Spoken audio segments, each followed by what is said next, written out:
వచ్చేసింది ఆది శ్రావణం షాపింగ్ అంతటికి అతిపెద్ద కేజీ సేల్ తో పాటు up to 61% of 1+1 offers, combo offers ఇంకా మరెన్నో. CMR shopping mall. కాంగ్రెస్ ప్రభుత్వ అరాచక పాలనలో మరోసారి వేల సంఖ్యలో పేదల కుటుంబ బతుకులు రోడ్డు పాలవుతున్నాయి. కరీంనగర్ జిల్లా రేకుర్తి విద్యానగర్ నివాసితులకు కాంగ్రెస్ పాలన శాపంగా మారింది. 19, 20, 21 డివిజన్లో 650 ఎకరాల భూమిని 22A సీలింగ్ చట్టం కింద రేవంత్ ప్రభుత్వం నిషేధిత జాబితాలో చేర్చింది. అధికారులు చేసిన ఒకే ఒక్క సంతకంతో 6,000 ఇళ్లు, 10,000 ప్లాట్లలో నివసిస్తున్న దాదాపు 30,000 మంది భవిష్యత్తు ప్రశ్నార్థకంగా మారింది. మంత్రులు అధికారుల చుట్టూ తిరుగుతూ ఎన్నిసార్లు తమ సమస్యను విన్నవించుకున్నా ఫలితం లేదంటూ ఆవేదన చెందుతున్నారు బాధితులు. ఇప్పటికైనా తమకు న్యాయం జరగకపోతే ఆత్మహత్యలే శరణమని విలపిస్తున్నారు. మా తాత రేకుర్తే, మా తండ్రి రేకుర్తే, మా అమ్మ రేకుర్తే, మా అమ్మమ్మ రేకుర్తే. 1995లో గ్రామ పంచాయతీగా ఏర్పడ్డది. అప్పటికే మల్కాపురంలో అంతర్భాగం ఉండే. మేము 1975 నుంచి ఇక్కడ భూములు కొనుక్కొని మేము నివాసం ఉంటూ ఒక రేకుర్తి గ్రామంగా ఏర్పరచుకొని మేము నివసిస్తున్నాం. కాంగ్రెస్ వచ్చిన తర్వాత మార్పు వస్తుందని అనుకుంటే ప్రజల జీవితాలతోటి చెలగాట మాడుతుంది కాంగ్రెస్ ప్రభుత్వం. పోయిన సంవత్సరం 22A కింద భూములు నిషేధిత జాబితాలో పెట్టడం జరిగింది. రాష్ట్రంలో స్టేట్ పాలసీ అని తీసుకోవడం జరిగింది. అందులో భాగంగా రేకుర్తి గ్రామంలో మొత్తం మా రేకుర్తికి 1 ఇంచు భూమి కూడా రిజిస్ట్రేషన్ అవుతలేదు.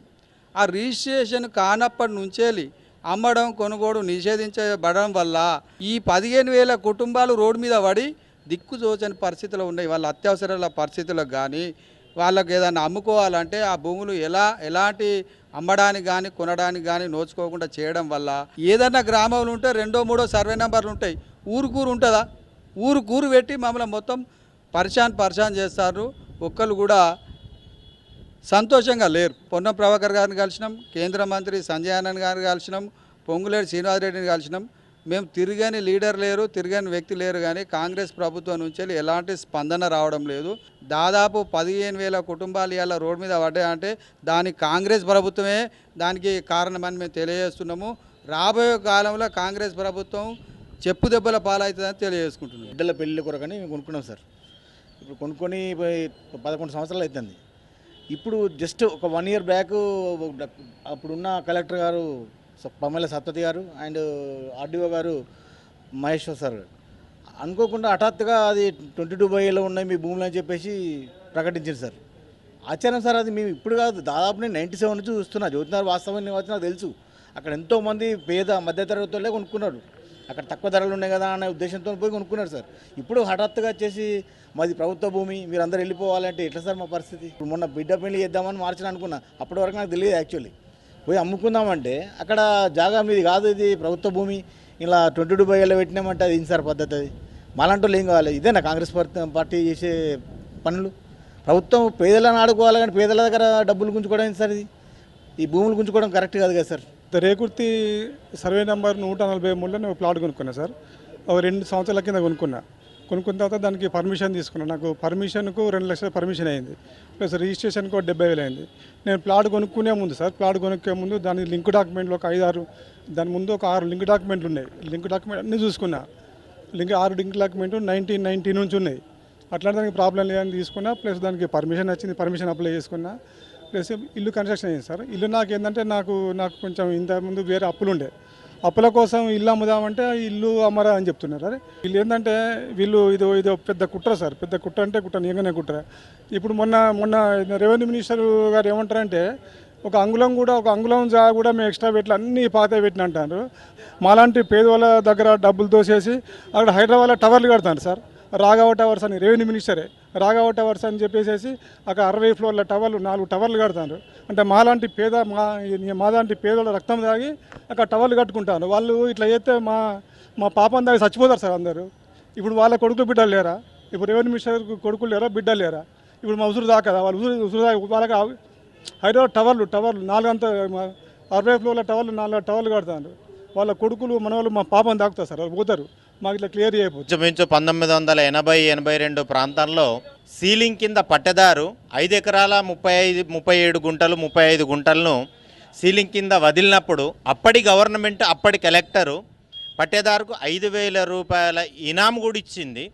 స్పష్టంగా కలెక్టర్ గారు ఇచ్చినటువంటి గవర్నమెంట్ ఇచ్చినటువంటి ప్రొసీడింగ్ కూడా ఉంది. ఉన్నప్పుడు మిగులు భూమి పట్టేదారుకు పట్టా భూమి అవుతుందా, అది సీలింగ్ భూమి అవుతుందా? అలాంటి భూములను 22A పెట్టి మమ్మల్ని ఇబ్బందుల పాలు చేస్తుండ్రు. నేను నా కొడుకుల ఉన్నత చదువుల కోసం నేను అమ్ముకోలేని పరిస్థితుల్లో కొట్టుమిట్టాడుతున్నా. నేను సాలానగర్లో గత 40 సంవత్సరాల నుంచి ఇల్లు కట్టుకొని ఉన్నాను. అప్పటి నుండి ఇప్పటి వరకు ప్రాబ్లం ఏం లేకుండా గత 1 ఇయర్ నుంచి మాకు చాలా ఇబ్బందులు అవుతున్నాయి. మా అబ్బాయికి ఒక సర్జరీ ఉండే, ఒక 20 లక్షలు ఎస్టిమేట్ సర్జరీ అయింది. మేము ఇల్లు అమ్మడానికి చాలా ప్రయత్నాలు చేశాము. ఇంతవరకు అసలు అది ప్రైవేట్లో లిస్టులో ఉన్నది, అది ఏం చేయరాదు అమ్మరాదని ఎవరు కూడా కొనట్లేదు. మాకు చాలా ఇబ్బందులతోటి గురవుతున్నాము. ఎందుకంటే ఈ ప్రభుత్వం చుట్టూ చాలాసార్లు తిరిగినాం. మేము కూడా పొన్నం ప్రభాకర్ గారిని, ఇప్పుడు మంత్రుల్ని అందరినీ కలిసినాం. మేము కోర్టుకు ఎవ్రీ మండే వస్తున్నాం. మేము మా ఇబ్బందులకు ఏడ్చుకుంటూ ఎన్నోసార్లు మేము ప్రయత్నాలు చేసుకుంటూ కలెక్టర్ చుట్టూ తిరుగుతున్నాము. మనం గిరి ప్రదర్శన గుళ్ళ చుట్టూ ఎలా చేస్తారో అలా తిరుగుతూనే ఉన్నాము. మాకు ఇప్పటి వరకు కూడా ఏ స్పందన లేదు. కాంగ్రెస్ ప్రభుత్వం అన్నది ఇప్పటి వరకు కళ్ళు తెరవండి. రేవంత్ రెడ్డిని సూటిగా అడుగుతున్నామండి, మీరు అందరికీ అధికారులను మీరు ఎలాగైనా చేసి మాకు క్లియర్ చేయాలని మీరు విన్నపించుకుంటున్నాను. ఓల్డ్ విద్యానగర్ అని అంటే మేము పుట్టక ముందు సుమారు 45 సంవత్సరాల క్రితం ఫామ్ అయినటువంటిది. రామ్నగర్ గ్రామ పంచాయతీ నుంచి విద్యానగర్ ఆవిర్భావం జరిగినది.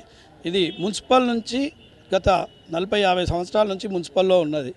ఇప్పుడు ఈ విద్యానగర్ భూములను కూడా 22A చేర్చడం వలన అప్పటి నుంచి 40 సంవత్సరాల నుంచి శిస్తు కడుతున్న వాళ్ళు కావచ్చు, లేకపోతే అప్పటి నుంచి కొని ఉన్న వాళ్ళు కావచ్చు, వాళ్ళు తీవ్ర ఇబ్బందులకు గురవుతున్నారు. దీన్ని తక్షణం తీసివేయాలి. లేదు అని అంటే ఖచ్చితంగా దీన్ని ఉద్యమం రూపం దాల్చడం తప్పదు. ఉన్న కొద్ది గొప్ప గుంట భూమి ఏదైనా బిడ్డ పెళ్ళి కానీ లేకపోతే హాస్పిటల్ ఖర్చు కానీ, నాకు హార్ట్ ఆపరేషన్ అయింది. ఆపరేషన్ కొరకు డబ్బులు కావాల్సి ఉంటే అవసరం నిమిత్తం అమ్ముకుందామంటే అమ్ముకోవడానికి వీలు లేకుండా అయిపోయింది. మేము బయట అప్పు తీసుకొచ్చుకొని కట్టుకొని ఆపరేషన్ చేయించుకోవడం జరిగింది. బయట అప్పులు మేము వడ్డీలు కట్టలేక ఇబ్బంది పడుతున్నాం. పిల్లల పెళ్లి చేయడానికి ఇబ్బంది పడుతున్నాం. కాబట్టి 22Aను రద్దు చేసి మాకు అనుకూలంగా ఇదివరకు ఎప్పుడైతే గవర్నమెంట్ ఆల్రెడీ రోడ్లు, డ్రైనేజీ వ్యవస్థ, కరెంటు, మున్సిపల్ వాటర్ సప్లై అన్నీ ఇచ్చారు. మళ్ళీ ఇప్పుడేమో 22A అని నిషేధిస్తామని అంటున్నారు. అది ఎంతవరకు కరెక్ట్? దాన్ని తీసేసి మాకు న్యాయం చేయాలని కోరుకుంటున్నాం. పట్టా భూములు అనేటువంటి ఈ భూములను సీలింగ్ యాక్ట్ కింద రిజిస్ట్రేషన్ కాకుండా నిషేధిత జాబితాలో పెట్టడం వల్ల మేమంతా తీవ్రంగా ఇబ్బందులకు గురవుతున్నాం. పట్టా భూములుగా నమోదైనాయి కాబట్టే మేమంతా కొనుక్కోవడం జరిగింది. రెవెన్యూ అధికారులు మొటేషన్ చేయడం జరిగింది. మేము కట్టుకున్న భూములు కూడా మున్సిపల్ అనుమతులతోటి లేఅవుట్ చేయబడిన భూములకు వెళ్ళి ప్లాట్లు మేము కొనుక్కొని ఇప్పుడు కాదు, గత 50 సంవత్సరాలుగా నివాసం ఉంటున్నాం. కానీ ఇప్పుడు వచ్చి 2025లో వచ్చి ఈ ఇదంతా ఇందులో సీలింగ్ ల్యాండ్స్ అని చెప్పి నిషేధాల జాబితాలో పెట్టడం